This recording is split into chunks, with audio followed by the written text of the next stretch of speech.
Quanta Computer, the world's largest laptop manufacturer, began a remarkable 10-year, $45 million collaboration with CSAIL. The goal was to invent the computing technologies of the future, when Quanta's customers would demand human-friendly computing. Prototypes were built in the areas of connectivity, mobile devices, applications, automation, and natural human-computer interaction.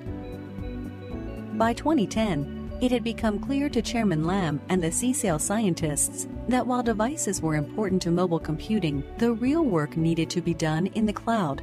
The project's name was changed from Tea Party to Cumulus. Project Cumulus was structured around 4 areas, the first of which was the cloud's infrastructure. This thing, which is cloud computing, is changing the way that computing fundamentally works. And in this new picture, we have to revisit the designs of all of the sort of underpinnings of modern computer systems. The second Cumulus research area was natural interaction. Projects included natural language processing, low-power speech recognition hardware, and spoken language computer interaction. Language is so natural for people. It's very expressive and powerful. It's part of what makes us human.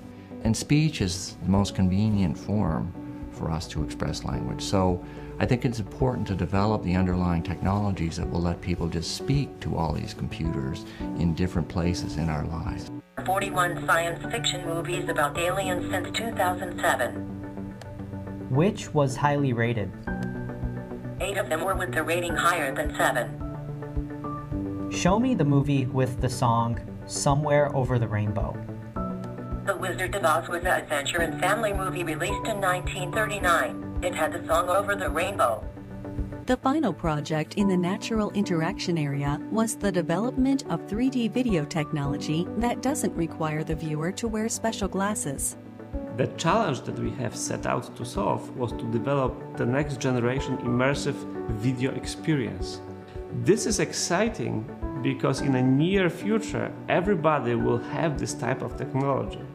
Cumulus has also focused on 2 application areas that can benefit from the power of cloud computing: healthcare and education. Research in these areas was driven by Quanta's determination to develop applications not only for profit, but also for the common good. In the education area, there were several projects, each designed to leverage the power of the cloud to improve education's quality and accessibility. 2 examples were Pentimento, a tool to help teachers create online content, and Wait Learning, which adds learning to the small downtime spaces that punctuate everyone's day. In the area of healthcare, the first project was the application of machine learning and other advanced analytic techniques to big data to help solve medical problems. The world of medicine should be data-driven, but it isn't. So what we've been doing is we go out and we talk to clinicians and we try and identify an area where there's a problem and where there's data that could be analyzed in such a way to help solve the problem. So at the top level, what we're interested in is constructing automated tools that can look at data sets, extract from that data information that is actionable. Video magnification really has 2 components. There's motion and there's color. And so the color magnification has lots of applications in terms of watching people's pulse. And so somehow this processing we're doing with color was actually amplifying motions. And that led us to develop this motion microscope to not only understand that, but now take advantage of that effect and create an algorithm that can take small motions and re-render them larger. As the partnership between CSAIL and Quanta Computer reaches its 10-year mark, the question is, what has each party received from the collaboration? The CSAIL researchers have been empowered to invent technologies that will change the world.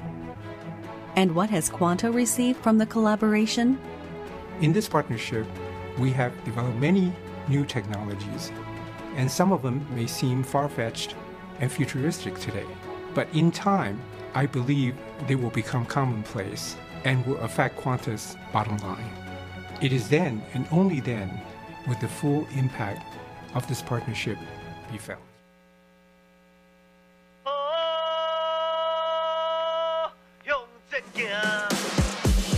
当我们重逢，请你跟我分享你的败仗，你的胜仗，怎么摔伤，又怎么爬起后变得更强。当年的信念没忘却过账，我们绽放像灿烂烟火，把看没有的叫嚣声当节奏。Young and wild, now we run this road，我们向前走。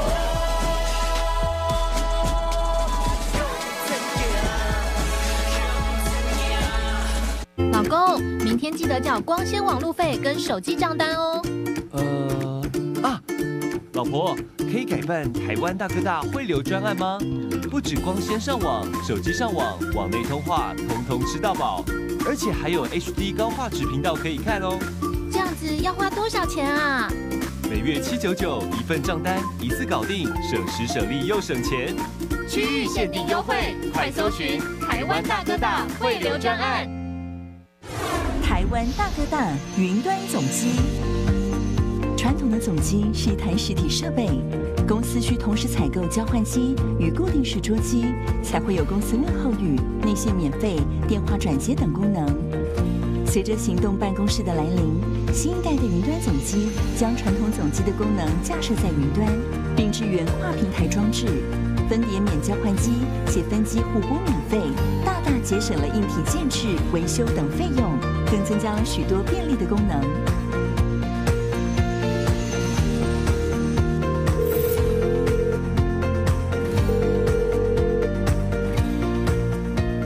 协理，有什么需要帮忙的吗 ？Siri， 6天请假，帮我看他桌上是否有一份用好的合约。好的，我看一下。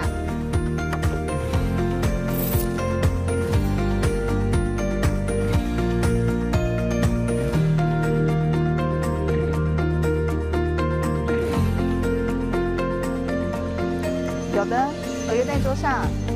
好，麻烦请 scan 给我，寄出后跟我说一下。好的。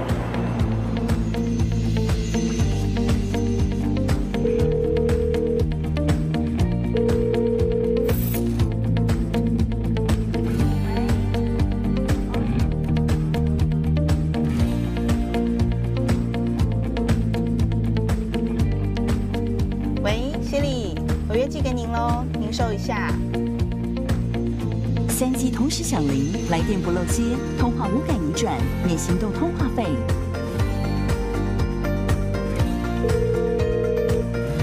请问协理进来了吗 ？Hello， 我在。好，那我们就开始今天的业务销售会议。首先，我们先来看一看这个月的业绩表现。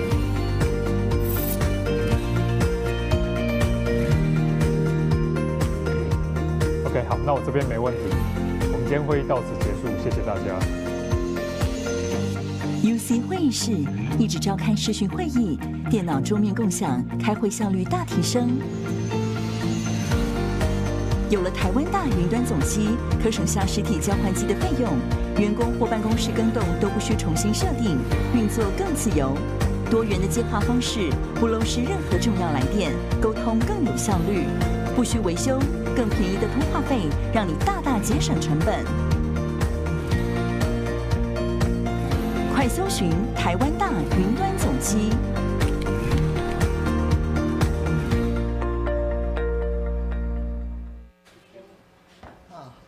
OK Google， 我想听爵士乐。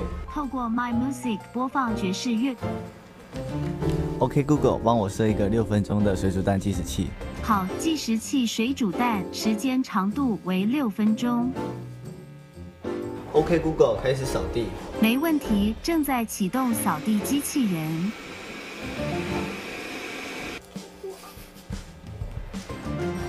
土匪哦。用真行。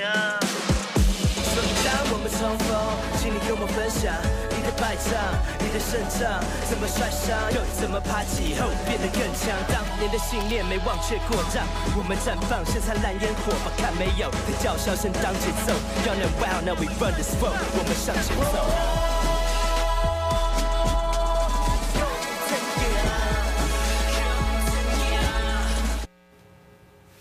The Web Conference 2020 opening ceremony. Ladies and gentlemen, good morning or good evening. I'm Sherry Shi, the MC for the Web Conference 2020 opening ceremony held in Taipei, Taiwan. I'm very honored and excited to be here today because this is the first time we are live streaming the event. Instead of seeing me standing on the podium far away from your seats, now you can see my face clearly right in front of you. Thanks to the advancement of web technologies and coinciding with the current global pandemic, we are meeting virtually on the internet. While coronavirus may force us to keep our distance, but it will not force us to stop sharing our knowledge. The main theme for this conference is AIoT, the artificial intelligence of things. It will host 3 keynote speakers and highlight numerous research tracks, workshops, and tutorials. We will reflect on the past 30 years of the web, share the latest research findings, and plan for the future of web-based technologies. The full program of the conference will bring together some of the most prominent and influential researchers, developers, policymakers, and thinkers in the areas of big data, artificial intelligence, healthcare, computer science, public policy, law, and human rights. Most importantly, today's event is sponsored by ELTA, a pioneer in new media industry in Taiwan. Now, I would like to introduce the CEO and founder of ELTA to you. Let's welcome Sally Chen. Hello everyone, I am the CEO of ELTA. I'm very happy to be here and introduce ELTA to you. ELTA is a Taiwanese original digital new media company, a technology company, and a TV station as well. It was born in a digital era and grew up in mobile popularity. ELTA cooperated with Zhonghua Telecom, the largest telecommunication company in Taiwan, using sports as a leader in digital convergence, cultivating sports, and broadcasting 3 Olympic Games and 3 World Cups, combining technology and sports. ELTA connects the world with digital video via MOD, the biggest IPTV platform in Taiwan. While the whole world has been affected by epidemic and changed to online activities, today is a very special and touching day. I sincerely wish that today's activities will be successful and safe to all. Thank you. Thank you, Sally, for the contributions. ELTA has always been very supportive to all kinds of events. Organizing and managing this online conference in a short period of time is quite a challenging task. Next, I would like to introduce a very important person for the Web Conference 2020. Let's welcome General Co-Chair Dr. Yan Huang to provide opening remarks. Taipei City Mayor Ke, Vice President of Academia Sinica Dr. Zhou, IWC2 Chair Professor Dame Wendy Hall, ladies and gentlemen on internet, good morning and good evening to everyone. It's my great pleasure to welcome you to the Web Conference 2020, Taipei. This is the 29th edition of the conference series and also the 30 years celebration of the inception of the web. This year is really special for all of us because of coronavirus. First time ever, the Web Conference 2020 has to become online only. The good news is, so far, we have close to 1,000 people registered for the conference from 49 countries.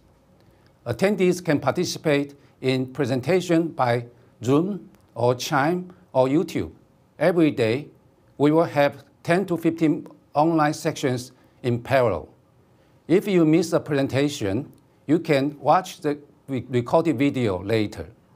The Web Conference 2020 is making history, and our effort and experience of the Web Conference 2020 will help to shape the future conferences of the world.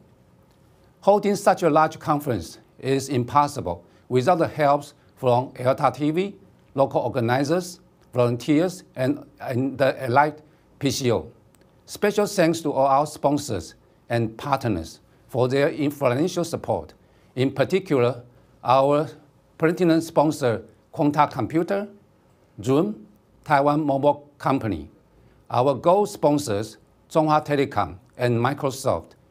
Our silver sponsors, Far Eastern Telecommunications, Web for Good, and all our other sponsors, including Facebook, Pinterest, Yahoo Research, Amazon, and Google, as well as many government departments, such as Ministry of Science and Technology, Board of Science and Technology Executive Yuan, Bureau of Foreign Trade, Department of Information and Tourism, Department of Information Technology, Secretariat, Taipei City Government. Finally, I would like to thank all the authors attendees. It's because of you we can have such a wonderful conference in Taipei. Thank you and hope you all enjoy Web Conference 2020. Thank you, Dr. Huang, for being part of the organizing committees. So our next speaker is also the part of organizing committees, General Co-Chair Professor Erwin Kim. So Professor Erwin Kim, he is part of our organizing committees right now, and he is in the Hong Kong, and he will join us by Zoom. So I will now turn the mic over to Professor Erwin Kim. Should I change my background, by the way? Okay, I think... Committees. So our next speaker is also the part of organizing committees, General Co-Chair Professor Erwin Kim. So Professor Erwin Kim, he is part of our organizing committees right now, and he is in the Hong Kong, and he will join us by Zoom. So I'll now turn the mic over to Professor Erwin Kim. Should I change? Okay.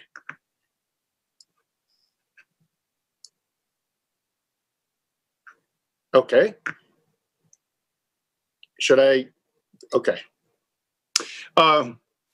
Dear distinguished guests, colleagues, ladies and gentlemen, good morning, good afternoon, and good evening to our global audience in front of your screen, no matter where you are.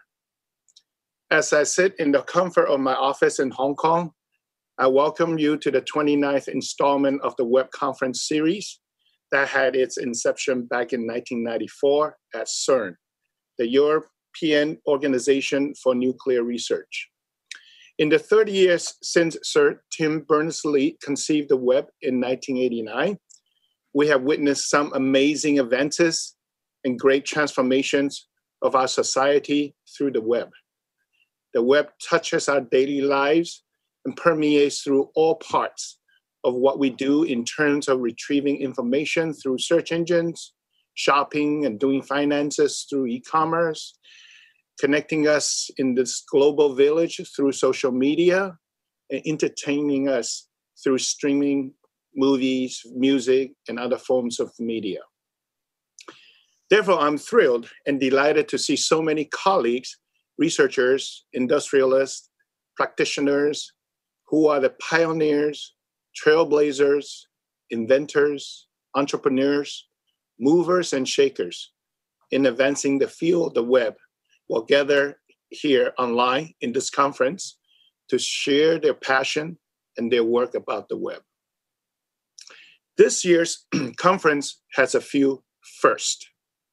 Although attending conference is a social affair, this is the first social distancing conference in the series. This is also the first time we are totally online with not only one channel, but 3 channels available in the form of Zoom, Chime, and YouTube. Thanks goes to Zoom, Amazon, and Google for helping out. This is also the first time that many of us are confronted with the question, what does it mean to interact socially during an online conference on the web? Instead of the time and space limitation that we first thought we may encounter, we begin to see the possibility of having a virtual gathering that may reduce our carbon footprints. breaking the time and space constraints in our busy daily schedule, providing flexible with options and choices for people to wander in the virtual space during and beyond the conference period, and also ways to reach people in different regions with different social status that we were not able to reach before. The current technology is certainly not perfect, but the situation has forced and challenged us to think differently, so the web conference will once again lead the way in transforming how we participate in future conferences.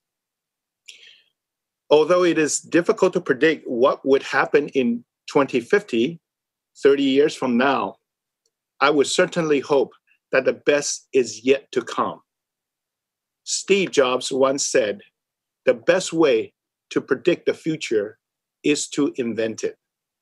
Today, we embark on a new journey in reinventing the web conference by going totally online. So let the future begins here now.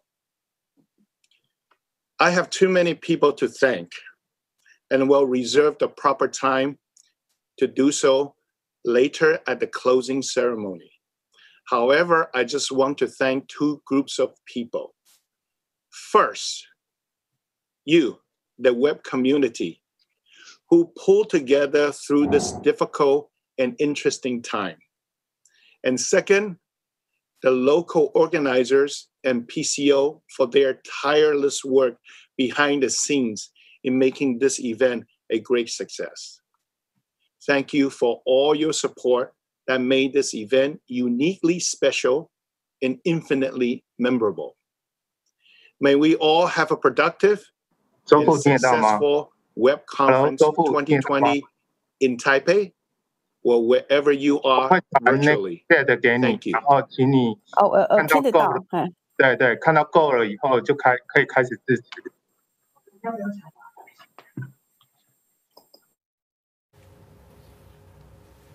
It's quite a different experience we virtually actually meeting on the internet. Thank you very much, Professor King. And this is the first time the web conference is held in Taipei, Taiwan. But you must think, why Taipei? Because Taipei has been transformed into a smart city. Taipei received 2 prestigious awards at the 2019 IDC Smart City Asia Pacific Award. So now, let's hear from the mayor of Taipei City, Wen Zheke.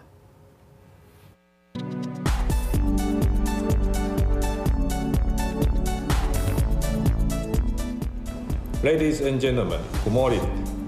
As the mayor of Taipei City, I am pleased to have the opportunity to meet a variety of computer science experts, technology developers, and government representatives from around the world. I am also honored to deliver the opening remarks to the Web Conference 2020. In the backdrop of the COVID-19 pandemic, we can say that we are truly meeting on the internet. Since 1989, interpersonal relationships, products, and services around the world have been reshaped profoundly by the World Wide Web. In modern society, the internet has connected everyone and everything. In this digital age, a great city needs to learn how to be smart by using web technology. Taipei City government has initiated projects such as the Taipei IoT Experimental Platform, AIoT Environmental Factors Sensing and Communication, Web3 Elderly Personal Security Detection, and the Urban and Rural Cross-Domain English Smart Campus Learning Villages. The Web Conference 2020 has an illustrious history of nearly 30 years, and this is the first time for the conference to take place in Taipei. I would like to express my gratitude to the Web Conference 2020 Local Organizing Committee for taking on this challenging task despite the ongoing pandemic. Taipei is a resilient city and has responded quickly and comprehensively during the global public health crisis. Taiwan has also learned from COVID-19, just as we did from SARS, creating opportunities for adaptation and progression in the face of severe challenges. The success of the Web Conference 2020 will inspire digital governance and industrial innovation for future generations. Thank you for your participation. We hope that after the outbreak has ended, you will have the opportunity to visit Taipei and explore our city. Welcome to Taiwan. Taipei really has done a lot. So yes, please, we welcome you to Taipei and experience the smart city by yourself.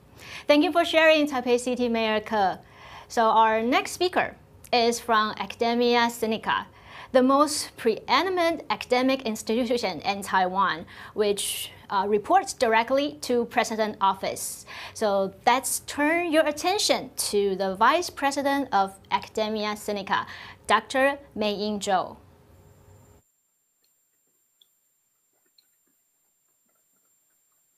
换您喽，换您了。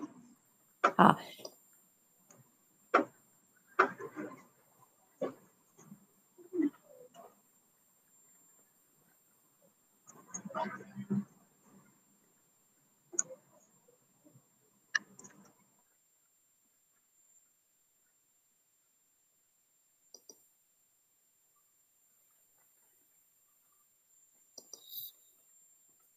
Hi, good morning. Every online person from all over the world. My name is Mei-Ying Zhou, Vice President of Academia Sinica in Taiwan. We are honored to be a partner of this web conference. I was given the task to welcome all of you to Taipei for this conference. It is pity that this did not happen because your health and safety are the greatest concern. Therefore, we're meeting on the web, which is perhaps the most appropriate form for this web conference, even though I had hoped to meet all of you in person here in Taipei. I understand that the web conference is yearly international conference on the topic of the World Wide Web. It is one of the most important conferences for people in different disciplines to share the latest research findings and plan for the future of web-based technologies. In particular, this year, we will reflect on the past 30 years of the World Wide Web. Even now, it is playing a more and more important and critical role in the era of big data and artificial intelligence. I would like to congratulate the organizers for successfully holding a conference of this scale in the cloud. This will definitely set an example for years to come.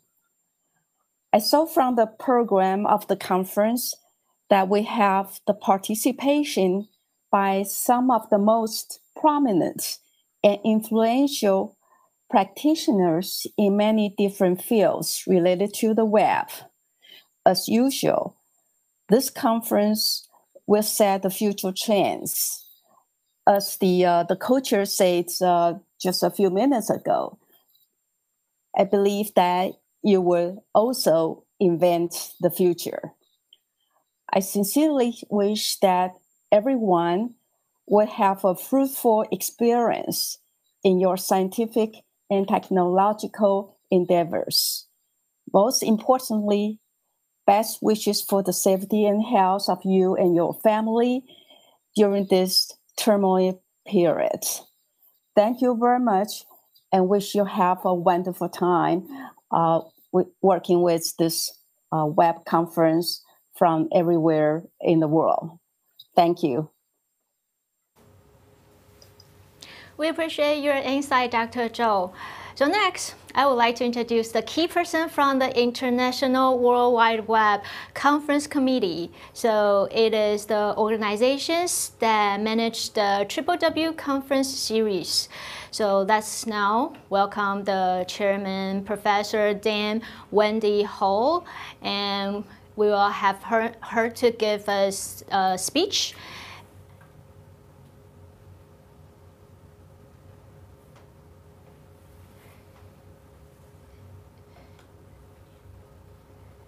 So the organization, we did a lot of things. Are we having the chairman of Professor Dame Wendy Ho to give us a speech?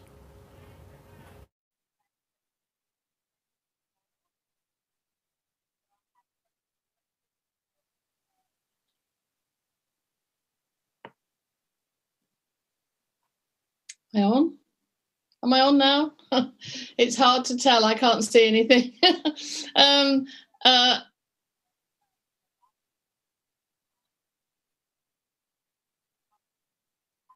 Yeah. Okay. Right. So thank you very much. It's really difficult to not be able to see what's going on, but it's my pleasure to be online at 1:30 in the morning in the UK. I am really sorry that we're not in Taipei this year because I love the hospitality and the food, but another time, as the Queen said, we will meet again.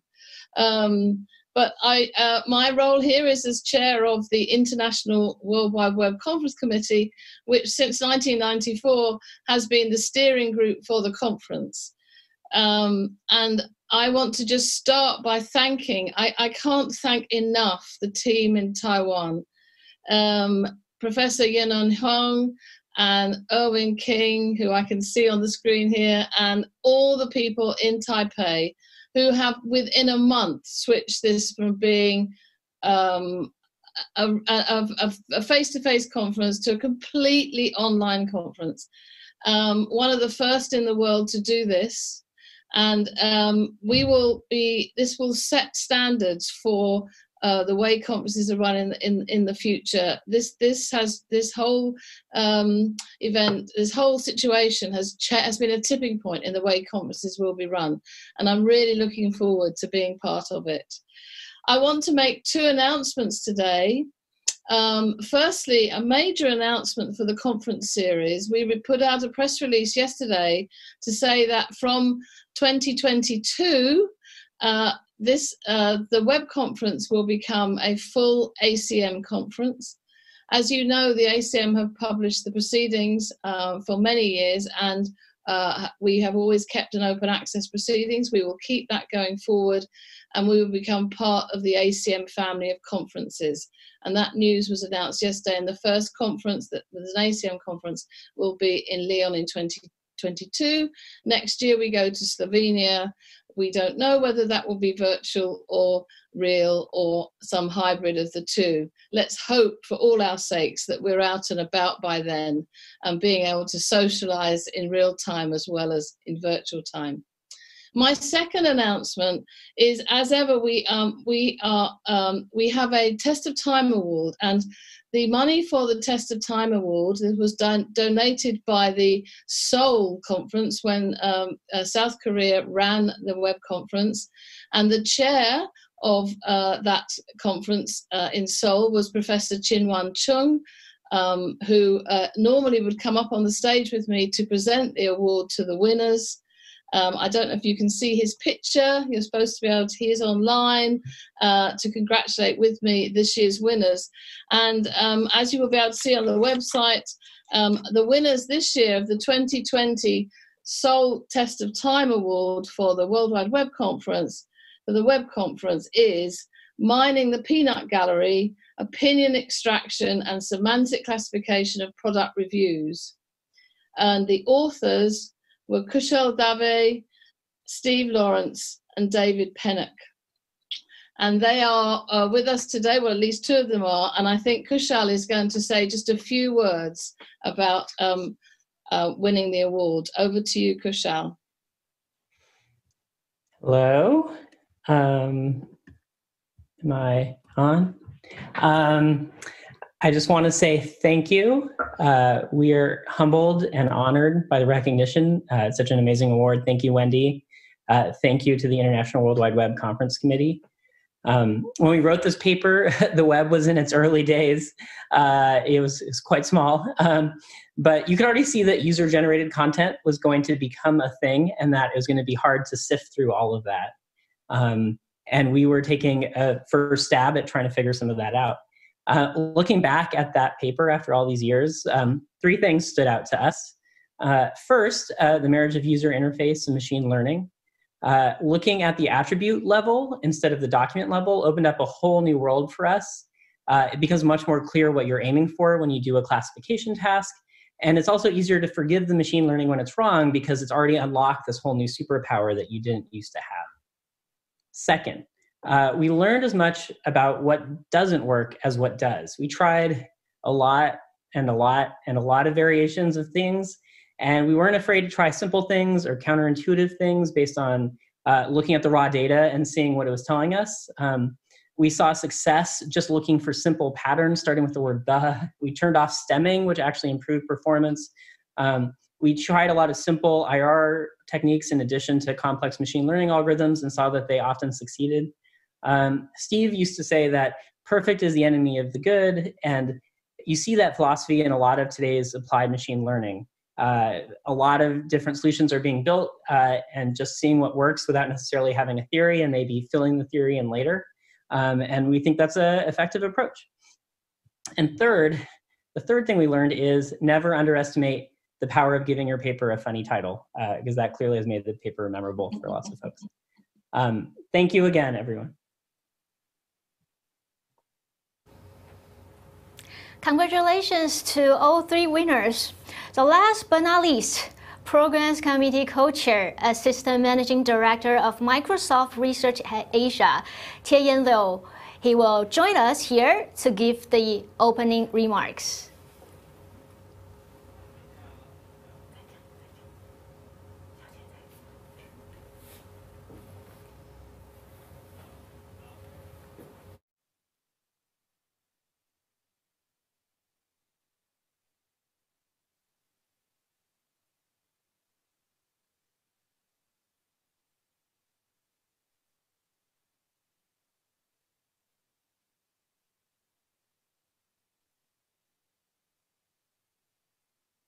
So hello everyone, this is Tieyan Liu from Microsoft Research Asia.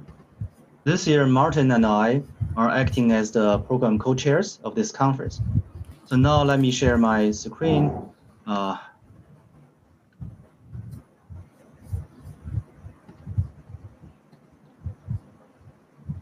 So first of all, we would like to express our sincere thanks and welcome to each and every one of you, no matter you are physically or remotely attending our conference.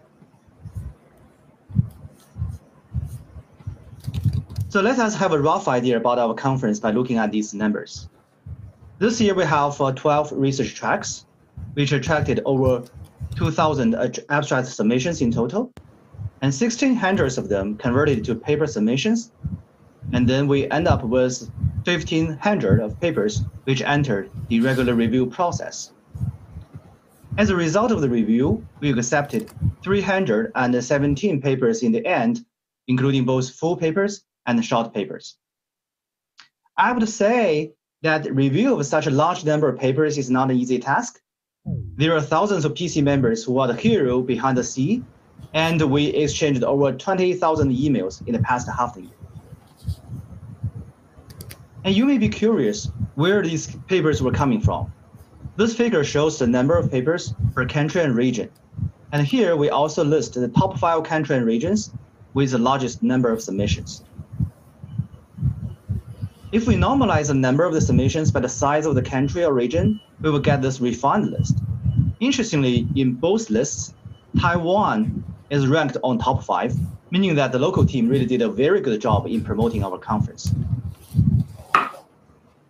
If you look at the distribution of paper submissions over different tracks, our traditional big 3 tracks are still there: web mining, user modeling, and social network analysis. But if we have a closer look, as compared to last year, there are some interesting changes. For example, the user modeling track has a significant growth of 21%, and it became the second largest track. And the economics track, on the other hand, shrank a little bit by a relative change of 33%. And these changes are also reflected by the topics of the submissions. This figure shows the word clouds of the papers submitted to the web conference last year and this year. We can clearly see some new emerging trends this year. For example, graph, social network, user, and deep learning are hotter than before. And for the review of these submissions, this year we have done some experiments. In addition to the regular review process, we introduced a rebuttal phase and 2 rounds of submissions, before and after the rebuttal, in order to get a better informed assessment of all these submissions. We also had a face-to-face PC meeting. The track chairs who attended this PC meeting collectively made decisions on the acceptance and rejection of the papers. As a result of that, we accepted 20% submissions, and we also formed a best paper committee, and the award-winning papers will be announced at the closing ceremony. This slide compares the keywords in the accepted paper and the rejected paper. From this comparison, we can see some very interesting phenomena. First, graph, learning, and neural networks are very hot this year, but working on such hot topics doesn't necessarily give you an advantage. In contrast, focusing on topics like recommendation, knowledge graph, question generation, etc., seems to be more welcome by the committee this year. And overall speaking, with the joint efforts of the committee, we have put together a very strong technical program. In total, we have 73 parallel sessions, and this is a glance of all the sessions. Hope you will enjoy them. Last but not least, we would like to thank our track chairs, our PC members for their hard work. We would also like to thank you for all the support to our conference. Once again, welcome and please enjoy our technical program. Thank you very much. Thank you all for the opening remarks. We appreciate your insight. The Web Conference 2020 will start now, and I will turn the mic over to Dr. Yanan Huang to introduce the opening speaker. It's my great honor to introduce our opening keynote speaker, Minister Tang. The title of the talk is Digital Social Innovation, Taiwan Can Help. Mr. Tang is currently the Taiwan Digital Minister in charge of social innovation. Minister Tang is known for revitalizing the computer language, Perl and Haskell, as well as building the online spreadsheet system EasyCalc in collaboration with STEM Brickman. In the public sector, Minister Tang served on Taiwan National Development Council's Open Data Committee and K-12 Curriculum Committee, led the country's first e-rulemaking project. In the private sector, Minister Tang worked as a consultant with Apple on computational linguistics, with Oxford University Press on cloud lexicography, and with social text on social interaction design. In the social sector, Minister Tang actively contributed to Government Zero, a vibrant community focusing on creating tools for civil society with the call to fork the government. Let's welcome Minister Tang.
Okay.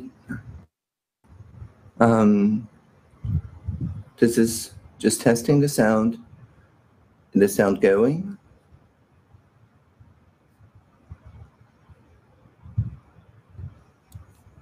Hello, this is Audrey Tang. I'm Taiwan's Digital Minister. I'm really happy to be here at a Web Conference 2020 Open Ceremony to share with you some thoughts on the digital social innovation in Taiwan. At the very beginning, I would like to say that a definition of social innovation in Taiwan is social innovation participating from the entirety of the society to the benefit of the society. And so during the coronavirus outbreak, this has become the cornerstone of the collective intelligence system that enabled a rapid response to the situation at hand. Just one example. This is a web page of our trending forum, just like the Reddit in the US. And this forum is called the PTT. Last year, in December 31st, Dr. Li Wenliang posted a SARS outbreak whistleblowing in the PRC social media. And immediately, it got reposted by this person called Nomo Repipe on PTT. Whereas Dr. Li Wenliang gets inquiries and eventually punishments from the PRC police institutions, here in the PTT, the contrary happened. You can see here that it's very early in the morning, but the CDC, the Center of Disease Control, noticed this post almost immediately.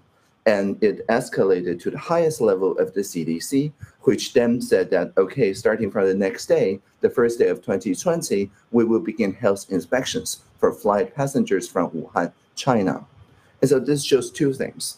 First, that the civil society in Taiwan trusts the government enough to talk about a possible new SARS outbreak in the public web forum. And the second thing is that the government trusts the citizens enough to take it very seriously and treat it as if SARS has happened again, something that we have always been preparing since 2003. According to the Civicus Monitor, Taiwan is the most open society in the whole of Asia. So in terms of freedom of the press, freedom of speech, freedom of assembly, and so on, we enjoy the same freedom as other liberal democratic countries. The difference here is that Taiwan, because we're a very young democracy, we're very open to the inputs from the social sector, from the academia, the journalism community. And this enabled the rapid response, which in turn enabled us to still be open for business, open for schools today. Today, you can see that everybody listens to the Central Epidemic Central Command, the Command Center, CECC. There's a daily conference. It's almost like a live-streamed conference every day, where the commander asks all the journalists to present whatever they have found from the civil society in an Ask Me Anything format. And the press conference does not end until all the journalists are done asking questions. And during the live stream, everybody can type in their questions and their suggestions. And between the two CECC press conferences, anybody can just pick up the phone and call 1922. There's like 30K calls in the past few days. Everybody can suggest a new idea for the CECC to adopt. Again, this is a social innovation at its best. Just one example. In April, I think 12th, there's a tip from the journalism community that there was a young boy, very young, but because they got a pink medical mask, they dare not go to the school because he feared that his colleagues, his classmates may laugh at him for wearing pink. Just very quickly, very fastly, the next day, everybody, including the CECC commander and all the experts in the CEC press conference live stream on the web, start wearing pink medical masks. This is not only a great thing for gender mainstreaming, which is also such innovation, but it is also a great way to ensure that people get the feeling that whatever new situation, whatever new collective intelligence gets the rough consensus from the civil society, it would immediately become a binding policy, a binding regulation, or a binding norm for the CECC. And that has enabled mutual trust that it is the collective intelligence in a very fast fashion. The second thing I would like to touch upon is fairness. Fairness through mask rationing is one of the best things that has happened in terms of prevention and control of the spread of the virus before we develop a vaccine. And the fairness is done through web technologies, in particular open data through JSON and CSV, through mask rationing programs. Starting very early on, we decided that not only we need to publish the stock levels of all the pharmacies where you can visit and swipe your national health insurance card to collect your mask rationing, but we actually publish the stock level not at the end of the day, but rather every 3 minutes. So ever since early April, all the civic hackers, all the people who are working on social innovation have real-time access to the stock level data of all the pharmacies. First, it avoids people who repeatedly visit a pharmacy that's out of stock, but also it has a massive reassurance psychological effect so that people can listen to voice assistants if they have blindness, or people can prefer to use the line, which is an end-to-end encrypted chat bot room like WhatsApp, so that they can ask the bot what happens with the NHI pharmacies, contracted pharmacies. There's 6,000 of them. And most importantly, the pharmacists who are professionals can help educating the people on the importance of hand sanitation, of social distancing, without which the medical masks are not useful. And so the NHI, because they cover more than 99.9% of the entire population, everybody gets into a calm mood that if you feel that you develop symptoms and so on, you can just put on the facial mask, go to a local clinic, get treated without incurring any financial burden on your part. That is partly also why there was no panic around mask distribution.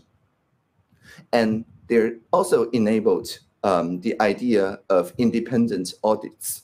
There's many civic hackers that then wrote dashboards that analyzes this real-time data, making sure that people can see every 3 minutes how many supply, whether it's oversupply or undersupply, in which municipality, which counties, and so on. So at a glance, you can see adults and children's masks and their respective supply curves. And when we ramped up the mass production capability, you can see for yourself very quickly, like on the right part of the slide, that you can now collect 9 medical masks per 2 weeks if you are an adult, or 10 medical masks per week if you are a child. And again, this is not only transparent, this is participatory accountability, very much like a distributed ledger. So you see our premier smiling very happily here. And that is because after working with the pharmacies for a month, the analysis from the civil society tells us that it is actually very difficult for people who work very long hours because the pharmacies close at night. If you work until 10 p.m. or 11 p.m. every day, if you're working on a very challenging profession, such as being a minister, you often just go after work and there's no pharmacies open anymore. And so because of that analysis, we then started working with the convenience stores. So starting today, you can also take your same NHI card, go to the convenience store, swipe in the card, and pre-order, because they still need time to deliver to the more than 11,000 convenience stores, and pre-order your mask for the next week. Because of this, the access, the fairness is massively expanded. So now we not only take care of people with various different abilities and neurodiversities and sensory diversities, we also take care of people who have to work until very late so that they can still pre-order and collect masks from a convenience store. So that is, again, social innovation with a sense of social fairness. The final thing that I would like to share with you is this idea of humor over rumor. The social web have led to a lot of people connecting to each other like never before, but it also enabled rumor to spread so fast that it's usually almost like a virus, like when the original person receiving the rumor and did not bother to check, they may just share it out of outrage, out of anxiety, and affect like 3 other people. And after that, they may discover that this wasn't true after all. And so they get cured and inoculated, but the R0 is 3 because they have spread the conspiracy theory to 3 other people, and then it becomes a epidemic of sorts. And so in the same way that we need to counter the virus of the body, the way that we counter the virus of the mind, that is the rumor and disinformation, we choose a particular strategy called humor over rumor. And this is based on the idea of fun. And fun is very serious business because we know that during a pandemic, people feel anxious about pretty much everything. It could lead to panic buying. It could lead to conspiracy theories. So the same premier that you just saw in the last slide, smiling happily, now shows his buttock. And this is a very large print that says, we only have 1 pair of buttocks each.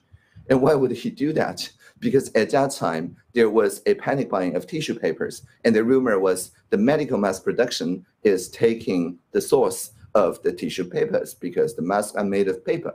Of course, it's not true. The medical masks are woven in Taiwan using Taiwanese materials, and the tissue paper are woven using papers that produce in South America. But if you would just push this table, it will not get as viral as the rumors. So we put on it a very funny meme and packaged it so that it looks exactly like a tissue paper box. And then that went viral. And so by making sure that our clarification, our humor spreads faster than rumor, we quail down the panic buying almost immediately, and then discover that the person spreading the rumor of the tissue paper leading to panic buying is actually a tissue paper reseller themselves. And this is not a one-off event. Everybody who have watched the CECC press conference knows that at the end of the CECC daily press conference, everything that the commander said will be translated into dog language because the Ministry of Health and Welfare has a spokesdog with the name Zongchai, or the dog CEO. And the CEO, Zongchai, who is a dog living with the participatory officer of the Ministry of Health and Welfare. So the MOHW, after the press conference, they just go back home, take some photos of the dog, and then post a viral dog meme that talks about variously social distancing, covering your mouth and nose when sneezing, reminding you to pay for the pre-order, as well as the proper hand sanitation rules. And because each of these are really very funny, they each go viral. And again, this serves as inoculation against the various different conspiracy theories and also folk medicines or whatever that could hamper the counter-coronavirus efforts. So the thing here is that fun is very serious business. If we get into a sense of fun when it comes to public education on epidemiology, then everybody remains calm and collected. If we don't respond so quickly with those viral mimetic social media pictures, then all the conspiracy theories and rumors and disinformation would have room to grow.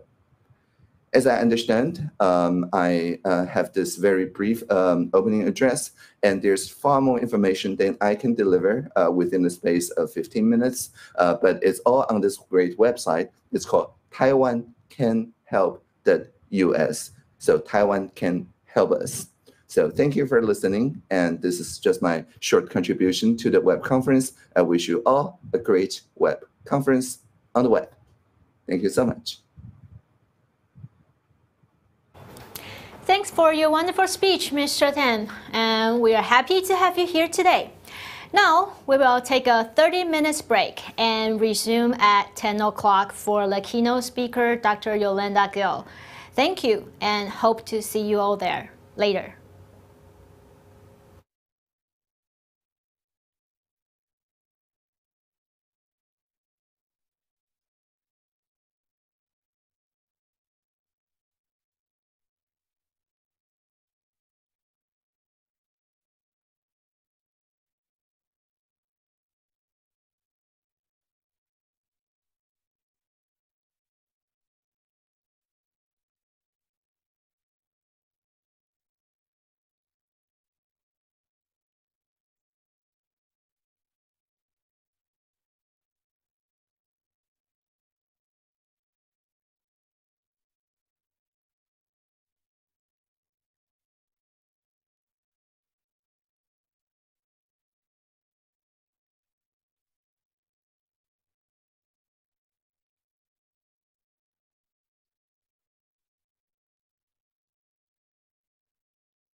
一二一二。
一二一二一。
Good morning once again. My name is Erwin King, the General Co-Chair of the Web Conference 2020 in Taipei. I will be chairing the first keynote session, and by Professor Gill. Professor Gill mentioned that it has been about 10 years since she attended the web conference.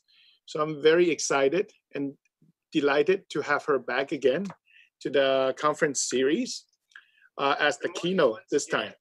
Oops. My name is Erwin King, the General Co-Chair of the Web Conference 2020. Oh, sorry. Okay, I had my YouTube on. Okay, so let me introduce her before her talk. Dr. Yolanda Gill is the Director of Knowledge Technologies at Information Sciences Institute of the University of Southern California, and Research Professor in Computer Science and in Spatial Sciences. She is also Director of the USC Center for Knowledge-Powered Interdisciplinary Data Science. She received her MS and PhD degrees in computer science from Carnegie Mellon University, with a focus on artificial intelligence. Her research is on intelligent interfaces for knowledge capture and discovery, which she investigates in a variety of projects concerning scientific discovery, knowledge-based planning, and problem solving, information analysis and assessments of trust, semantic annotation and metadata, and community-wide development of knowledge bases. Dr. Gill collaborates with scientists in many domains on semantic, workflow, and metadata capture, social knowledge collection, computer-mediated collaboration, and automated discovery. She is a fellow of the Association for Computer Machinery, ACM, and past chair of its special interest group in artificial intelligence. She is also fellow of the Association for the Advancement of Artificial Intelligence, AAAI, and was elected as its 24th president in 2016. So without further ado, let's welcome Professor Gill to give us a talk on embedding the scientific record on the web toward automating scientific discovery. Professor Gill. Thank you very much, Erwin. And thank you to the organizers for inviting me to speak. I am very sorry that I'm not in Taipei. And even though it seems that we are all disconnected and scattered all over the globe, I have to say that in this pandemic era, I have never felt more connected to everyone else in the planet. And so I hope that you all and each of you feel that way. And I've seen so far in the conference that the organizers have done an incredible job at helping us feel included and present in the conference. So to them, I would like to toast with a Taiwan tea that I have that I really like. It's called Tung Ting. It's oolong tea from Taiwan. It's one of my favorites. And I've been drinking it for years. I think maybe 5 or 6 years. I really like it. And I want to toast to you with some tea from Taiwan. Thank you very much. So I want to talk about embedding the scientific record on the web. It's very interesting to me, in particular as an AI researcher, because I would really like to see AI systems contribute to making scientific discoveries. And I think when you think about science and the web, we have to think about the origins of the web and how it came about, and the fact that it's been a driver, science has been a driver for the web from its inception at CERN. But actually, any advances that we make in terms of helping science on the web will have an impact on many other areas. So health, well-being, social justice, government, education, and also commercial innovation. So throughout this talk, I hope that you connect with the ideas and with the concepts that I will be discussing. I want to tease you with a sneak peek of an idea that I'm going to come and revisit at the end, which is the idea of computational knowledge graphs, which incorporate a notion of computers actually making inferences actively to relate different variables of interest or different available data to generate new inferences. So I think a lot about science as a huge network of computations and objects and variables that I call the computational knowledge graph. And I think that in the future, these will become more ubiquitous in science on the web. And I hope that in all these other areas that I mentioned, like education, industry innovation, etc. So I want to start talking about innovation and scientific discoveries, just to think a little bit in that arena. So as you know, I like this graphic very much because it tells us that science has been really needing the web for a long time, from the time that scientists stopped publishing on their own and doing work on their own, very much in isolation, thinking for many months, to co-authoring and collaborating to generate new discoveries. And so that has been requiring scaling up not just the amount of people involved in science in a particular science project, but also the rate and the pace of communication that is required. And I think that the web has always offered a substrate for communication and collaboration across scientists that has been very fundamental. So when I look to the future and the challenges of our generation, understanding the brain, understanding very complex diseases in the brain, the evolution of the human body, understanding the complexities of our planet, our ecosystems, and the physical world, I think that understanding these very complex systems of systems will continue to require scaling up that ability to collaborate. And so I would like not only to have the web as a substrate to support that collaboration and communication, but actually I would like machines to be active partners in science. And that's what this talk will be about. So one of the things that we have to realize is that the bottleneck for us to have new discoveries, we are in the middle of this coronavirus pandemic, the bottleneck for us to making new discoveries is really our ability to plow through data, to get things done, to do a lot of things that we do manually in science. There's times to have novel ideas and there's times to actually do work. And those are things that we do very much manually. And there's actually a lot of human limitations that make us make progress in science at a limited pace.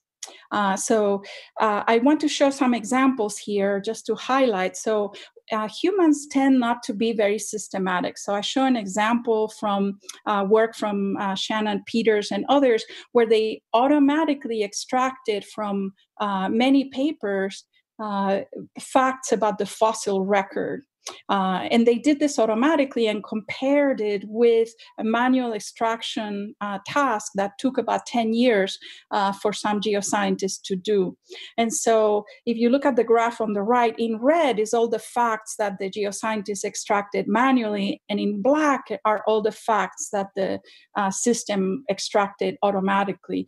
I was really surprised by this because I thought that surely a manual process of extracting all these facts would do much better than our very inaccurate text extraction tools, but in fact it didn't. So humans are not necessarily very systematic in the way that we do tasks. We also tend to do errors. So I cite a piece of work from a student at the University of Massachusetts. I was trying to reproduce work done by two professors at Harvard, economics professors, talking about national level economic indicators, and he couldn't reproduce the results, and actually found that they forgot to include a few of the countries that were important to the analysis. So we make a lot of errors unintentionally that actually harm the way in which we can make progress in science. I also think that humans, we are very biased. So I cite a study here of an AI system that analyzed data from past climates and actually proposed several hypotheses that were not in the literature. And so when they checked with the authors of other analysis, the authors simply said, yeah, I just like my hypotheses better. And the hypotheses that the computer was proposing were perfectly plausible. It's just that as humans, we tend to go towards we have certain biases on the hypotheses that we prefer. Also, as humans, we do pretty poor reporting. I think that most of you may have heard about the challenges in reproducing research just from reading papers, and many of us have actually gone through those exercises and found it tremendously difficult. It's very hard to report on the work that we've done in such precise way that others can really build on it. And then finally, we have cognitive limitations, we have time limitations, we have a life in addition to our research. And so the expertise that we have is always scoped and it's always siloed. And so the diagram that you see with all the colors on the right really shows us that in proteomics, on the right are all kinds of laboratory methods. On the left are all kinds of computational methods. And if you walk into any proteomics lab, they will pick a few, they will pick a sprinkle of all of these topics. And that's what they specialize in any given lab. So we're not very comprehensive. We cannot cover every possible kind of expertise needed. So as humans, we have to acknowledge this and realize that we are not necessarily the best performers of science. At the same time, we are incredibly creative, and I will come back to this at the end of the talk. But I want to just highlight that computers really would be able to contribute tremendously to a lot of science problems in ways that we find are limiting by humans. So there's been a long history in AI, in cognitive science, in the philosophy of science, and in science itself, in terms of automating scientific discoveries. What are the mechanisms that scientists use to exchange knowledge, to understand data, to create new theories, to evolve the general way to look at a problem and do some creative invention of a new framing of problems and so on. So there's a long history of this for many years. These are some recent results that show how science is being affected by incredibly powerful AI techniques, from optimization, from natural language processing to machine learning, and also in knowledge representation. So these are just a sprinkle of just to remind you that this is happening in science, but I'm going to focus very much on the knowledge area, because I think that on the web, this is where we flourish, where we allow the exchange of information and the collaboration that results from it. So if you think of science in that way, as a business of exchanging knowledge, of integrating and synthesizes knowledge, the web is a perfect place to embed the scientific record. It's open, it's accessible, it's fragmented, it can be piecemeal, it's modular. So I want to talk a little bit about embedding the scientific record on the web and think about what that means. So when we think about science, we think about maybe an example like the one I'm showing. This is a hydrology model. It looks at all of these different grid cells where the water can go when it rains, evaporation, transpiration, infiltration. And it's really the knowledge is governed by physical laws and simplifications of how the physics might work, so that we can build models that are computationally executable. And so the physics knowledge, the scientific knowledge, is very complex and very comprehensive here. And I think that at least at this moment in time, we are being a little bit more modest. We don't want to necessarily capture all these physics laws on the web.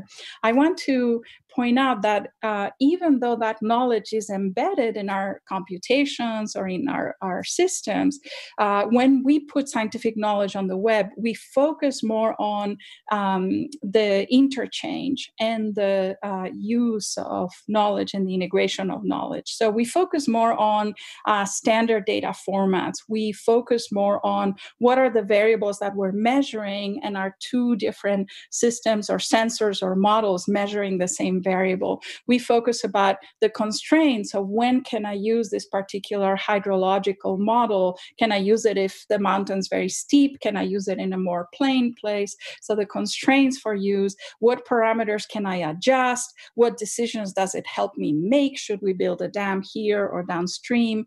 What assumptions it has, how you map the variables to other models. So it's more to do with the modularity and the compositionality and the integration of knowledge. So that's the kind of scientific knowledge that I will be considering. And of course, you know about all this work on semantic web representations, RDF, OWL, where we have a lot of different ontologies, we have a lot of different data sources that are described in these terms. And on the left, I show an example from Bio to RDF, looking at how to integrate knowledge from many different sources. The gene ontology was one of the pioneering ontologies in science to really enable this kind of integration across different sources on the web. Wikidata has flourished into an amazing tool to do research and to do science. So it has a very easy way to understand how the IDs from different distributed resources map to each other, the core properties of genes and many other scientific objects, publications, etc. And then I show also an example from Open Facts that really focused on what kinds of queries we can resolve by integrating many different resources, not just about properties of a certain protein, but also about chemical pathways and other things. So there's been a lot of work on putting ontologies and linked data on the web that has been incredibly instrumental for science.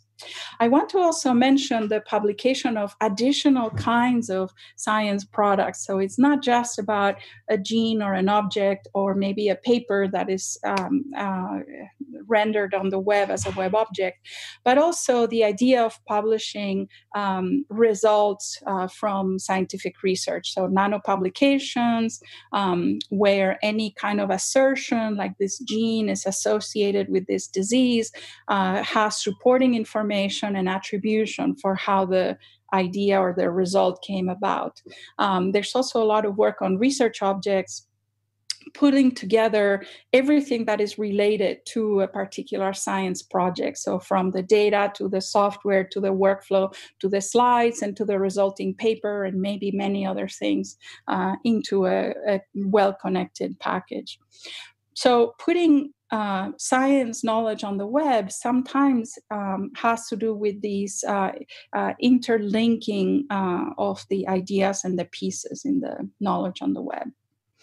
So I want to spend some time in the core of the talk sharing with you our experiences and our work on capturing scientific knowledge throughout the years, throughout several projects, and the scientific knowledge is of different kinds, all of it aiming to enable these integrations, interconnections, and putting more and more of the scientific record on the web. So this is kind of an overview and a guiding slide. I will be reusing it and showing you a project and then another project that we worked on where we were able to explore a different type of knowledge that we were using. So I'm going to start on the left with crowdsourced vocabularies. So here the idea is, can we develop new vocabularies for science, new metadata vocabularies, new common vocabularies for science using the web as our substrate? So what we did is we worked with paleoclimate researchers. You see on the left that they drill cores through the crust of the earth, or sometimes they drill ice cores. And they take this course and they look at what happened hundreds or maybe thousands of years ago. And so if you drill sediments from the ocean or you drill ice, you look at different properties of that core. You're measuring different things about the climate hundreds of years ago. So they don't have a common vocabulary, and it takes a lot of work to do that.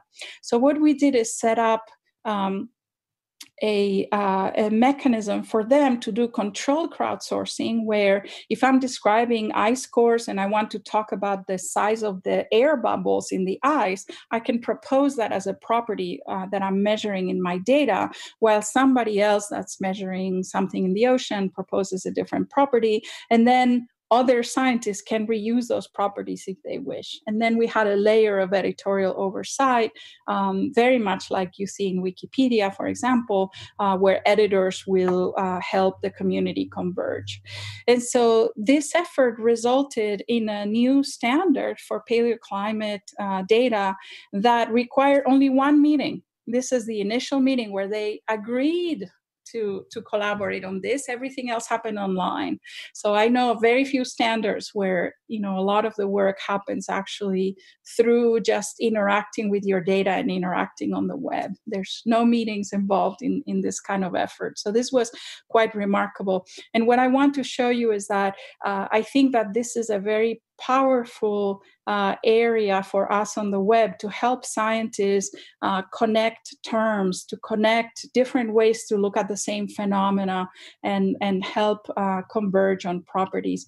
We did this with a lot of care to the technical aspects of it, and how did we maintain an ontology that was consistent and usable. But also on the right, I show you that we took a lot of care with respect to the scientists themselves, recognizing their contributions, giving them the space to express their thoughts or their objections to anything, etc. So the human component is very important. So the result of this was a linked Earth ontology. And I want to also recognize and highlight here how much it helped this community that we didn't start from scratch, that we really looked at a lot of ontologies that were already out there. So schema.org data sets, geospatial ontologies, sensor ontologies, provenance, Dublin Core for publications, and basically extended those in a very principled way, so that when they were populating with some details, it was very clear if something was observed in their sample or inferred through some method or hypothesis that they were expressing. And so once the core distinctions are made, then the crowdsourcing really worked. So if you're interested in this kind of approach to grow ontology standards for any area, I think that it's a very powerful thing to do. In science, almost everywhere where I look, you see a scientist that says, you know, I wish we had a standard for this, but I don't want to spend a lot of time on it. I just want to work with my data. So this is a byproduct of working with your data in a much more collaborative and open way on the web. So we use Wikidata to describe a lot of common entities in our vocabularies. We're big fans of Wikidata. I won't talk very much about it today. I want to talk about software and models in a project that we had called Ontosoft that also led us to an ontology to describe scientific software from the point of view of a scientist. What matters to a scientist? So we worked on this with a lot of young scientists that wanted to describe their software. They don't want it described as a computational object. They want it described as a scientific object. And so we looked at a lot of different dimensions, from understanding what the software does and how it works, to understanding how to use it for my experiments and my problems, and to be able to benefit from upgrades to it. So this resulted in an ontology called Ontosoft, where we really were able to track properties of software that scientists care most about, the software that they produce, not the software infrastructure that they use, but the software that they create. So models, conversion routines, any kind of scientific software that they write. So all of this, of course, creates a ton of opportunities for distributed operations and generating a lot of different communities and different groups that describe their software. So we have a very distributed infrastructure. Every community has their own knowledge graph, but they can find software that other communities have included in OntoSoft, and so they can understand it and reuse it if they want. I want to talk a little bit about provenance and then about process and workflows. So provenance in science, of course, is very important because it tells us how we derived a new result. So from the early days of the open provenance model that was spearheaded by Luc Moreau and others, we worked together on a very core way to describe provenance relationships between a result and all the processes and entities that were involved in generating it. Over the years, we worked, probably many of the group that worked in the open provenance model, but also many others, on a provenance ontology at W3C that became a recommendation, the PROV standard. And so it's very, very widely used. So something that came from really trying to describe scientific results had an impact on the standard for provenance on the web. The standard is actually, the core of it is pretty simple and really focuses on entities that are generated through a process that has specific activities. And then there's agents that are participating in some way in those processes and doing the generation of these entities. And provenance always refers to things that have been created already. So it talks about the past. It talks about things that have already happened. So every entity has a time when it's created, and every activity has a time interval where it's active. And so we've been publishing provenance as linked data on the web for a long time, describing pretty complex provenance records and making them available as repositories that can be mined. For example, to find common patterns of use of steps. So what are the common activities that this community uses, and do they create maybe sub-workflows or patterns of use of those activities? So provenance mining is a very powerful thing to understand how organizations work and what are interesting macro activities that emerge. So from provenance, I want to talk about the methods and the processes that lead to those provenance records once they are executed. So I'll give you an example of what I mean. So here's 3 different ways to describe a scientific method or a method. In this case, is something very simple like counting the words in a file. So on the left is a very, very high-level reusable template that simply says, if you give me a data set, a text document, then I'll run a stemmer algorithm that removes the morphological endings of the words, and then I will sort and count the number of occurrences of every word. In the middle is an instance of that general template. So instead of saying, we'll just use some stemmer algorithm, we're actually identifying the Lovin stemmer as a particular algorithm that we'll use, and quicksort as the particular algorithm for sorting that we will use. And then finally, on the right is the actual execution, where we can say it started at this time, it ended at this time, it was executed in this place, and the result actually exists. So by having this distinction between the template, the instantiation to a specific algorithm, and then the execution, we have a much richer way to look at that process. We have a much richer way to check compliance, to be able to reuse the template or the instance, because the provenance and the execution is not always as reusable because it is so specific to that particular run. So this gives us a very rich way to describe processes. And so we are able to describe generic provenance using PROV. We also use OPM. It's a richer language. But we also can describe the general plans. We created a language called P-Plan that extends prov to be able to describe generic routines and generic processes, and then be able to describe executions and templates in terms of a language that we developed called OPMW, and it's an ontology that allows us to describe workflows in particular. So generic provenance, it can be any kind of process to describe a result. Plans are a little bit more specific in terms of what activities they require, and workflows are even more specific because they're talking about computations and not, for example, laboratory plans that involve physical actions. So with these languages and tools, what we did is create an ecosystem of workflow systems that have very, very different functionality, but through this web substrate of integration and communication, creating repositories of workflow executions, workflow templates, workflow instances. And each one of the gray ovals in this figure is a workflow system with very different functionality. And there's 9 different functionalities. They were created by 6 different research groups. They are very, very different in nature.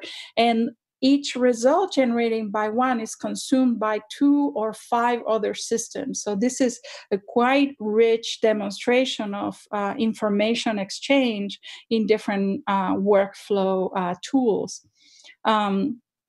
We use those representations that I mentioned. So let me give you a flavor. Some of these tools were doing workflow generation. Others were simply doing workflow execution. Others were visualizing the provenance of a result from executions. Other tools were doing browsing of workflows and search. Others were mining workflow traces using workflow templates as potential abstractions to generalize from the traces, and others were offering documentation of workflows. So these are very, very different tools. And so what we were able to do is take workflow output from one tool and have it consumed by many others. So this is a very powerful demonstration, I think. And what I want to show you here is that having a repository on the web that actually accommodates different standards and different levels of abstraction, different levels of detail, actually allow different tools to query that repository through those different vocabularies to extract different views on the same information. So this is a very powerful lesson that we learned, that the more languages that we accommodate, the more ontologies or models that we accommodate, the more tools that we can serve, because they'll have a different view or different requirements on how they want the information and what information they want in the first place. So the workflows are published as web objects using linked data principles. I just want to show you this diagram because it really has this rich, many layers of rich information about the processes and the steps involved in the workflows. So this slide just gives you a pointer to the ontologies that we use and how we actually build on those standards to be able to create richer descriptions and publish them on the web for workflows. Workflows start to look to me like these computational knowledge graphs that I was talking about at the beginning. So stay with me and I'll come back to that in a few minutes. So the next thing that I want to talk about is the idea of using hypotheses to drive data analysis. And so, sorry. This is moving, to use hypotheses to guide data analysis. So workflows tell us, this is analysis that we can do, but what kind of science question are they designed to follow? So we've done quite a bit of work on a system called DISC that takes user hypotheses and starts to work through this process of, if I have this hypothesis, what kind of data do I need? And how can I analyze that data? There may be different kinds of data that I could collect. And so from a hypothesis, we trigger a line of inquiry that tells us what's the query that I want to make to data repositories or to describe the data that I want, and then what kinds of workflows can I use to analyze them, and how can I combine results. So from that hypothesis, I have these revised hypotheses that can be a lot more precise, but also I can have some level of confidence based on the type of data and the type of analysis that I did. And so we have developed a language to describe hypotheses. There's a few languages for hypotheses out there, but we focus very much on the statement of the hypotheses, to have a qualifier that tells us how the hypothesis was created, to collect evidence that tells us how the hypothesis was executed. The confidence that we have in it is a qualifier.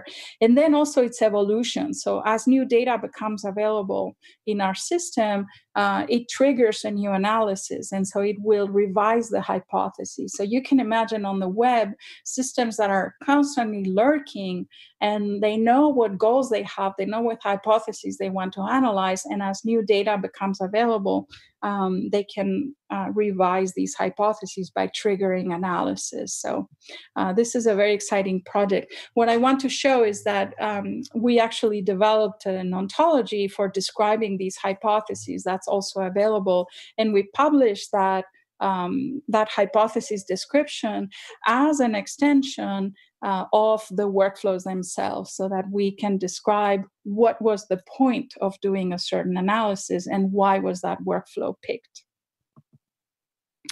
I want to talk a little bit about one last thing, which is some more recent work that we've been doing, and it involves interventions, decision-making, and trying to understand how to make decisions based on science data analysis.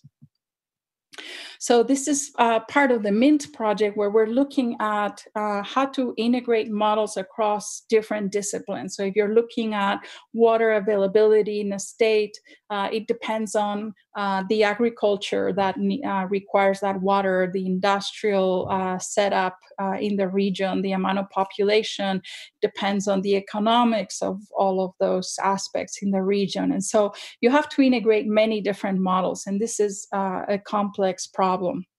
And what I want to tell you about is, if you look at any single one of these models, for example, an agriculture model, it's going to have, in the picture in the middle, just like I showed you earlier with the hydrology model, it's going to have many science principles and scientific theories about how the biology of these plants work. But we are trying to encapsulate all of that knowledge and expose the things that you would care about to make decisions. So what kind of interventions can I make in the system? I can choose how much fertilizer, I can choose planting dates, I can choose weed fractions. What parameters can I change? And then what are the responses that I can get? And everything else gets hidden into this computation that the method is doing. So exposing the right things to the outside and making them available as web variables, part of the variables that the model is set up to analyze, is our goal. So to represent the context of why we are running a workflow, why we're doing an analysis, we're representing what am I trying to understand, what's the indicator, what's the result that I'm looking for, in this case, the crop production, what are the parameter settings that I'm using, but most importantly, at the bottom left, you can see that the interventions, what if you use different fertilizer rates, what if the farmers are available or not to pick the weeds, and so on. And so all of that is the decision-making context and the physical world's variables that we are trying to understand and to explore in making these decisions. So if you're curious and interested and you have models of any kind, we have a software description ontology for models that really tries to expose decision and context, decision-making context about these models. That is very exciting. So one last point that I want to make is that all of these are ingredients of the business of science and scientific research. And so we've had for some time now an effort to write papers in a very different way. So we call this the Scientific Paper of the Future Initiative, and we're trying to convince scientists to make all of their ingredients in any paper, all of those components of research, their data, their software versions, their workflow, their provenance, the execution of the provenance available in their paper, so that when you are trying to understand a paper, you don't just have the paper itself, but you have this rich ecosystem of science resources. And so we continue to refine what that looks like, but I wonder if in a not so far future, we can actually have papers written in such a way that they're so structured that it's crystal clear what was actually done, and it's very easy to reuse pieces or to reproduce or to adapt what they did to my own data or my own methods. So I gave you this overview of all of the pieces that are part of scientific research that we want to become part of what a scientific paper is. We wish every scientific paper had this cloud of really interconnected hypotheses and questions and decision-making questions that we had, and the context, the workflows, the provenance, the objects, everything richly described. So that would put our scientific record really on the web to be mined, to be reused, to be shared, and to be integrated. So in doing all this work, I want to share with you near-term research challenges that I think are very important. And if any of you are working on these or are interested in these, I would love to hear about your work. I don't think that these research challenges are specific to science, but they certainly should be relevant if you work in other areas. So I come back to this idea that I proposed at the beginning of the talk of computational knowledge graphs.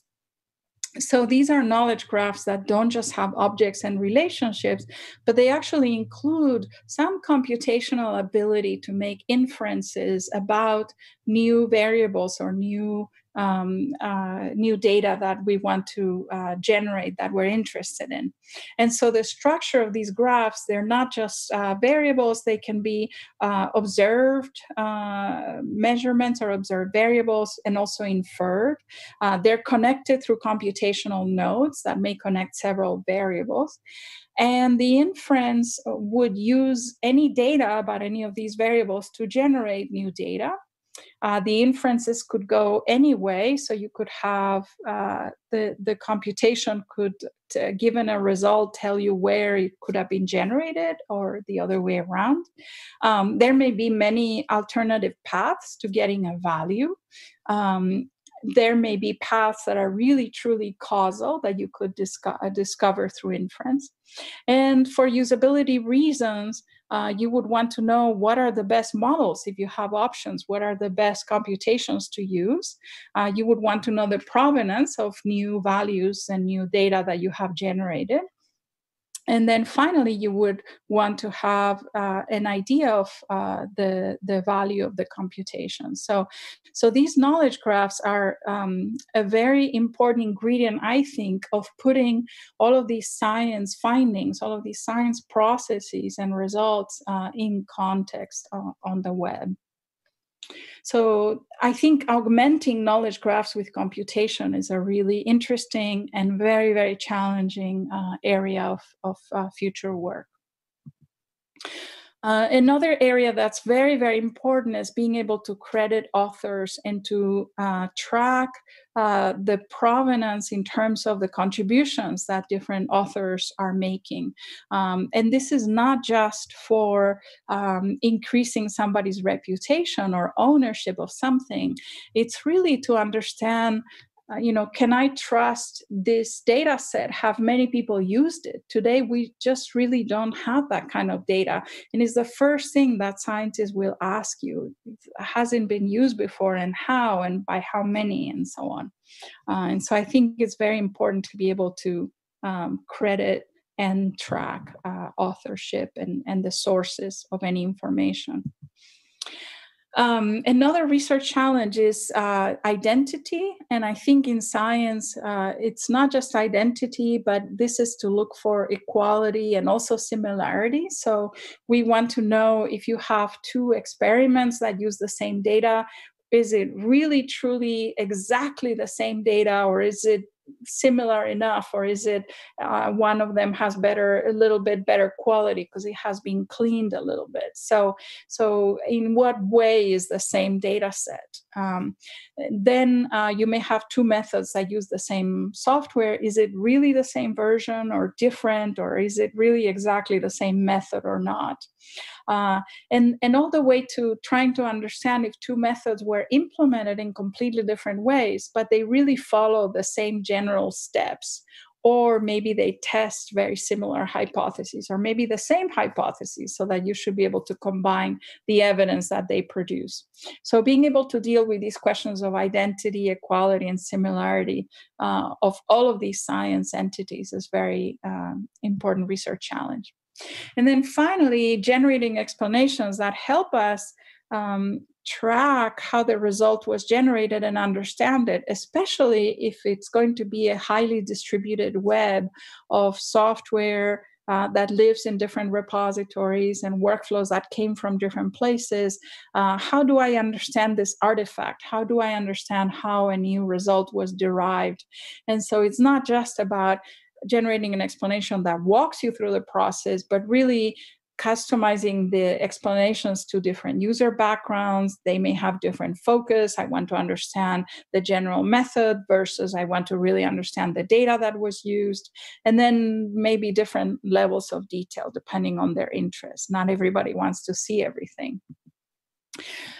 And then finally, I think a research challenge that I'm very interested in is, how do we automate paper writing? Can we do this? Can we say, here's all of these records that we've put on the web, and then have machines generate this nice narrative that would help others understand exactly what we did, and it describes the methods in a very correct and comprehensive way. So I think all of these are kind of, as I said, near-term research challenges. I want to spend a couple of minutes on some final reflections for this general area of research. So I bring you back to what we saw at the beginning, these very lofty challenges that we face in the world, at least in science. I give you here some examples. And when I look at these huge challenges, and I mentioned earlier how science becomes more and more this very collaborative activity that requires a lot of information exchange. So, for example, in the picture on the right, this is the Atlas experiment that had, I think their main publication had 4,000 authors. So imagine the amount of information exchange required. And one of the things that I wonder is, what role will computers play in this science? So should they be able to automatically analyze some data? Should they be able to generate narratives of paper? Should they be able to pose hypotheses? What should they be doing? And so I get inspiration from the best chess players today. So there's something called advanced chess that Garry Kasparov proposed to look at what would make the best possible chess players. So on the left is the champion, represents the team champion for what's called freestyle chess. So you can combine any human, any computer, you can make any kind of combination, and that's your team, that's the player. And so Kasparov writes that actually the best human players did not necessarily make the best teams, or the best computers did not necessarily make the best teams, but it was the best process, the best ways to decide when would you use a certain computer, when would you use another computer, when would the human make the next move, when would another human make the next move. And so understanding how to combine all the pieces together is the key to creating the best chess players. And so I've been thinking a lot about this, and this is a slide that summarizes my vision for what I think we need to do to create scientific partners for humans. And so I want AI systems that can actually collaborate with humans. And I mention this because this partnership assumes this networked substrate that is the web, all of the information that I just talked about. So they need to be able to have rationality and have their behavior governed by knowledge. They need to understand the context and the scope of their task. They need to have initiative to go to the web and learn new things as they are published and appear. And I don't mean just publish papers, but publish web objects and artifacts that are published on the web. Networking, so be able to access other sources or services or other capabilities, being able to articulate persuasive justifications of why they approach the problem a certain way, being able to integrate with other systems, integrate capabilities, and finally being responsible in terms of saying what their limitations are. And so I see a lot of interesting things in the next 2 decades. So maybe AI will start reproducing previous work and then very soon become our assistant, and then at some point become our partner. That's really my hope. And I think the web is really fundamental to enabling this vision and to really tackle these complex science problems. I want to end by thanking many collaborators, in particular Varun Ratnakar, Dariel Garijo, and Oscar Corcho, among many, many others that have shaped a lot of these ideas. And I guess I can take questions, Irwin. Okay, thank you, Professor Joe. And we are going to ask the audience to type in questions, but it might take a few minutes. So maybe I'll begin by asking you a few questions to start this session. In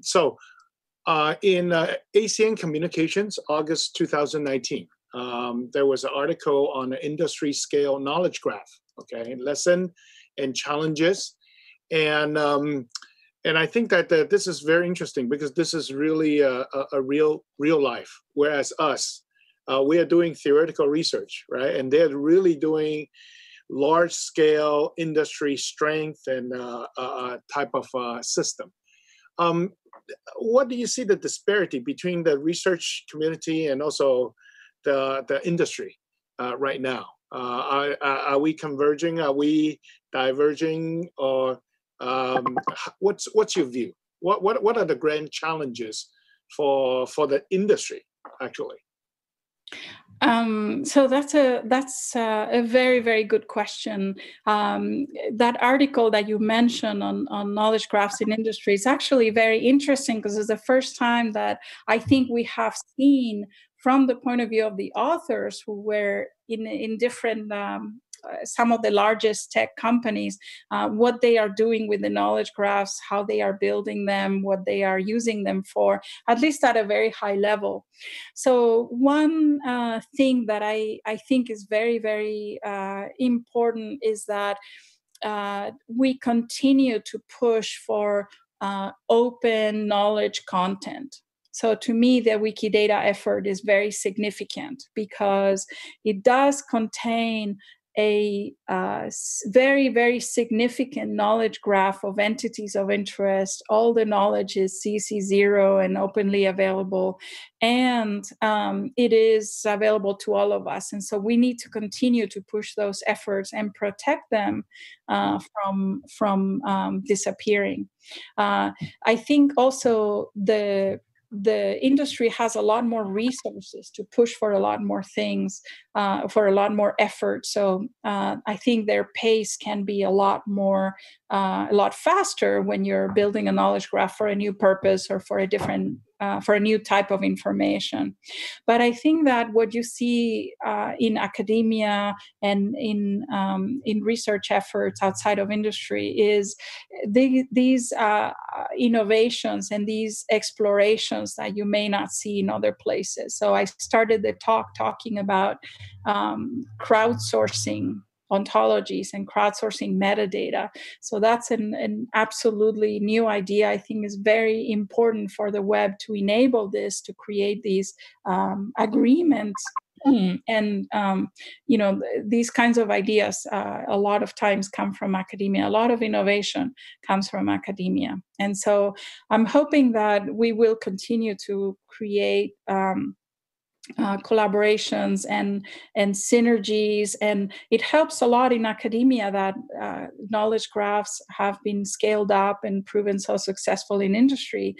So I think that it's a very useful kind of ecosystem for doing research and putting it to practice. But let me just follow up on the question that I had. You talk about the scientific paper of the future, which I really love, because I think Michael Arbit many years ago talked about the brain notebook, and it's a very similar idea where you could actually have experiments where you could tune parameters real time in the research paper and linked up to all those things. But then it really goes back to the question I also asked. I think that there is a balance that we need to achieve, because one hand we need open data to do our research work, but on the other hand, the companies, they have private data. There are privacy issues, security issues. How much data do we actually need to do some of the, say, medical research without being offending the privacy and the security of a personal, in a personal nature. So I see this tension. Would you like to maybe elaborate that a little more? So I think we need ways to enable researchers in academia to create our own sources of data that right now only exist in industry. So I'll give you an example. Personal information, right? Yep. So our personal information is collected by specific siloed repositories that companies own, right? Can we create open standards so that in academia we can give you prototype systems that you can install, and you can share your data with researchers to help improve and create new personal applications. Without that data, this would not be possible.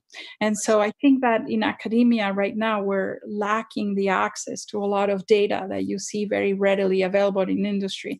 This has created a lot of collaborations between academia and industry, but I think that there's some limitations to that we can overcome. Another idea that I really like to mention is hospitals, research hospitals that are really created from the get-go for innovation in research.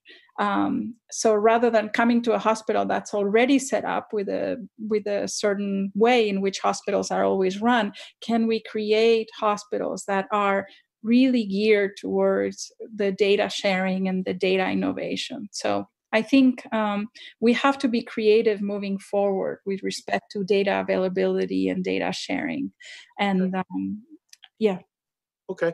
I have one question from the audience, and is a brief one. What is the difference between a computational knowledge graph and a workflow? That's a very good question. So I think the computational knowledge graph is a generic structure that links to specific variables. workflows tend to link data sets or files rather than specific variables. So here I see a knowledge graph as saying, you know, this is the height of this mountain, and this is the temperature at the top on this particular day, and this is the humidity. And so those are different variables that you're observing. Computational workflows, you know, are always embedded in the particular file systems and particular file structures. But this is more about variables and facets and properties of objects and variables in the world. Okay. You know, due to the time limitation, I think that we have to stop now. I really have a different feeling about this Zoom meeting, because I feel like I'm talking to you one-on-one. And this is very private and very intimate. Whereas, you know, you might have 1,000 of audience in the regular conference, but this is a very, very good way to also interact. So I really appreciate Professor Jill, and let's virtually just applaud and thank her. And thank you very much. And I hope that you all have a wonderful day today at the Web Conference 2020. I look forward to interacting with you all through the app of the conference. Yes, yes, you could actually use Hoover, I think, that you could still interact and interface with people around. Okay, thank you. Bye. Bye-bye. Bye.